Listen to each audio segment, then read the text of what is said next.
¿Qué tal? Bienvenidos nuevamente. Seguimos con el estudio diario de la palabra del Señor y hoy toca el capítulo número 17 del libro de los Hechos y todas las maravillas que Cristo estaba haciendo, y a través de la entrega de los apóstoles de Pablo y Silas y toda la iglesia primitiva que se dedicó a predicar la palabra del Señor. Capítulo 17 vamos a leer el día de hoy.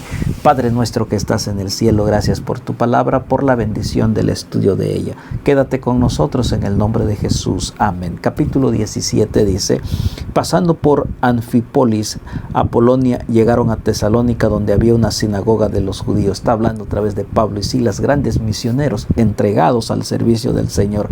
Y Pablo, como acostumbraba, fue a ellos y por 3 días de reposo discutió con ellos. El día de reposo aquí equivale a sábado, y él se había quedado, y ese sábado se reunían para platicar, para discutir las verdades del Señor, declarando y exponiendo que por medio de las Escrituras que era necesario que el Cristo padeciese y resucitase de los muertos, y que Jesús, a quien yo os anuncio, decía él es el Cristo. No tenía ningún miedo, ningún temor de pregonar, de levantar la cruz de Cristo, el plan de salvación. Nada lo podía impedir, y algunos de ellos creyeron y se juntaron con Pablo, con Silas y los griegos piadosos, gran número de mujeres nobles, no pocas. El resultado es que muchos estaban siguiendo el bendito evangelio. Entonces los judíos que no creían, teniendo celos, tomaron consigo algunos ociosos hombres malos, y juntando una turba alborotaron la ciudad, y asaltando la casa de Jasón procuraban sacarlos al pueblo. El enemigo no le gusta que la iglesia trabaje. Sin embargo, pues Dios está con cada uno de aquellos sus hijos que se dedican. El enemigo no quedará con los brazos cruzados. También él intentará detener la obra, pero nadie lo puede detener, dice la palabra del Señor. Es una lucha grande, pero la victoria está asegurada en Cristo. Pero no hallándolo, trajeron a Jasón y algunos hermanos ante las autoridades de la ciudad, gritando: estos que trastornan al mundo entero también han venido acá, a los cuales Jasón ha recibido, y todos estos contravienen los decretos de César, diciendo que hay otro rey, Jesús. Y alborotaron al pueblo y a las autoridades de la ciudad oyendo estas cosas, pero obtenida fianza de Jasón y de los demás, los soltaron. Nada podía impedir. A pesar de una turba de falsos testigos, querían detener la predicación de la palabra del Señor. Entonces la victoria estaba asegurada. Ellos salieron victoriosos y fueron entonces liberados nuevamente por el poder del Espíritu Santo. Inmediatamente los hermanos enviaron de noche a Pablo y a Silas hasta Berea. Y ellos, habiendo llegado, entraron a la sinagoga de los judíos.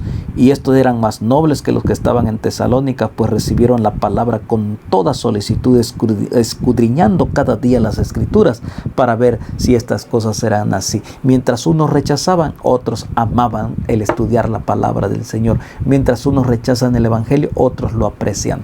Así que sigue predicando. Si alguien lo rechaza, pues déjalo. Habrá alguien más que lo va a amar y lo va a disfrutar. Como dice aquí, lo escudriñaban cada día las Escrituras. Así que creyeron muchos de ellos, y mujeres griegas de distinción, y no pocos hombres.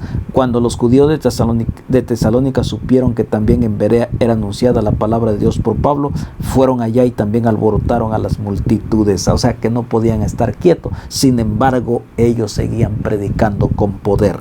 Pero inmediatamente los hermanos enviaron a Pablo que fuese hacia el mar, y Silas y Timoteo se quedaron ahí. Y los que habían encargado de conducir a Pablo los llevaron a Atenas, y habiendo recibido orden para Silas y Timoteo para que viniesen a él lo más pronto que pudiesen, salieron. Mientras tanto, mientras Pablo los esperaba en Atenas, su espíritu enardecía viendo la ciudad entregada a la idolatría. Atenas era una ciudad griega donde todos estaban. Había mucha gente pensante, pero tenían diferentes creencias, diferentes formas de pensar acerca de Dios y de idolatría. Y entonces Pablo se queda allí para discutir, para anunciar y presentar a Cristo. Así que discutía en la sinagoga con los judíos piadosos, y en la plaza cada día con los que concurrían. En las plazas, en las sinagogas, siempre Pablo estaba allí, predicando la palabra del Señor. Y algunos filósofos de los epicureos y de los estoicos disputaban con él, y unos decían: ¿qué querrá decir este palabrero? y otros parece que es predicador de nuevos dioses porque les predicaba el evangelio de Jesús y de la resurrección. No podían detenerse, estaban predicando el evangelio con poder, con alegría, con gozo y con determinación. Y entonces tomaron, le trajeron al Areópago diciendo: ¿podremos saber qué es esta nueva enseñanza de que hablas? El Areópago era donde discutían, donde se juntaban los pensantes, los filósofos, para ver nuevas filosofías, nuevas teorías. Y entonces Pablo le dijeron, allí fue y él habló.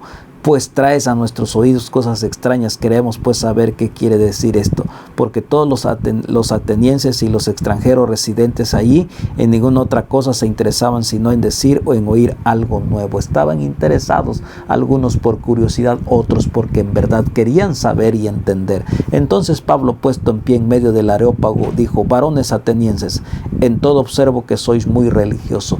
Pablo no tuvo temor, no tuvo miedo, también él se paró en ese púlpito, en ese Areópago para expresar, para enseñar de Cristo. Y entonces dice: porque pasando mirando vuestros santuarios hallé también un altar en el cual estaba la inscripción: al Dios no conocidos, al que vosotros adoráis, pues sin conocerle es a quien yo os anuncio.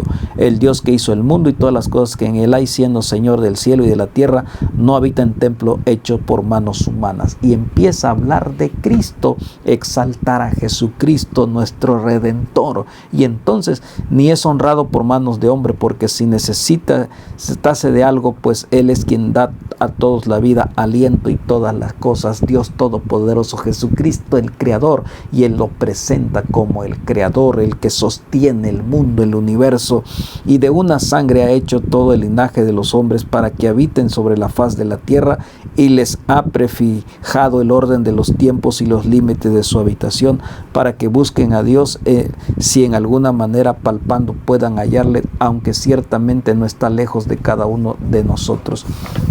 Versículo 28 dice: porque en él vivimos y nos movemos y somos, como algunos de nuestros propios poetas también han dicho, porque linaje suyo somos. Dice: Jesús nos sostiene, Dios nos sostiene, por él nos movemos, por él tenemos vida, y por él nos da la oportunidad ahora de estar escuchando, dice Pablo, sabiendo pues linaje de Dios, no debemos pensar que la divinidad sea semejante a oro, plata o piedra, escultura de arte, imaginación de hombres.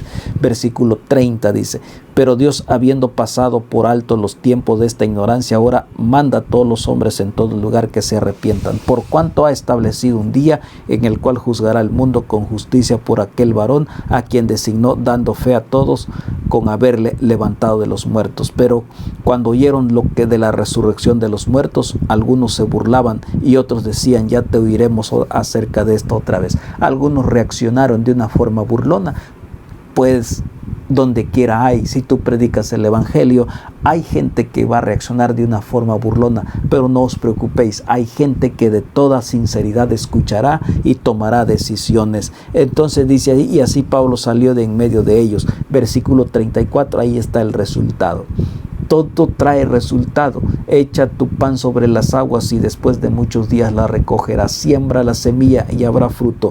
Mas algunos creyeron, juntándose con él, entre los cuales estaba Dionisio, el Areopagita, una mujer llamada Dámaris, y otros con ellos. El resultado maravilloso: el Espíritu Santo tocó a otras personas que estaban allí, que decidieron también aceptar. Así que es el Espíritu Santo el que se encarga. No eres tú, no soy yo, no es nuestra forma de hablar, no es nuestra retórica, es el poder del Espíritu Santo. Algunos se reirán, pero siempre habrá alguien que estará dispuesto a escuchar la bendita palabra del Señor. Qué gran resultado para el apóstol Pablo en una ciudad pagana, en una ciudad que estaban dedicados a adorar cualquier tipo de dioses. Sin embargo, ahí también llegó el evangelio y hubo resultado, hubo buenas nuevas, hubo buena tierra, hubo respuesta a este bendito evangelio. ¡Qué bendición! Jehová te bendiga y te guarde. Jehová haga resplandecer su rostro sobre ti y tenga de ti misericordia. Jehová alce sobre ti su rostro y ponga en ti paz. Padre, gracias por este lindo mensaje. Ayúdanos a no tener miedo, aún en medio de las adversidades, seguir predicando tu palabra. En el nombre de Jesús, amén. Nos vemos mañana con el capítulo número 18. Bendiciones.